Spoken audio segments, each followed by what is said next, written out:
สวัสดีครับคุณผู้ชมมันก็มียายสมรน่ะเข้าไปหาหมอที่คลินิกแล้วคุณหมอเขาก็เรียก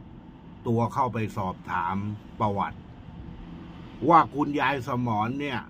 เป็นอะไรมาหมอเขาก็ถามยายสมรคุณยายเป็นอะไรครับยายสมรก็ซื่อตอบคุณหมอไปว่าเป็นเจ้ามือหวยค่ะคุณหมอเขาเลยถามต่อว่าเอ้าแล้วคุณยายจะมาทำไมครับวันนี้อ๋อฉันไม่ค่อยออกค่ะคุณหมอเขาก็เลยตอบยายสมรไปว่าคุณยายก็อย่าไปอั้นมันเยอะสิครับ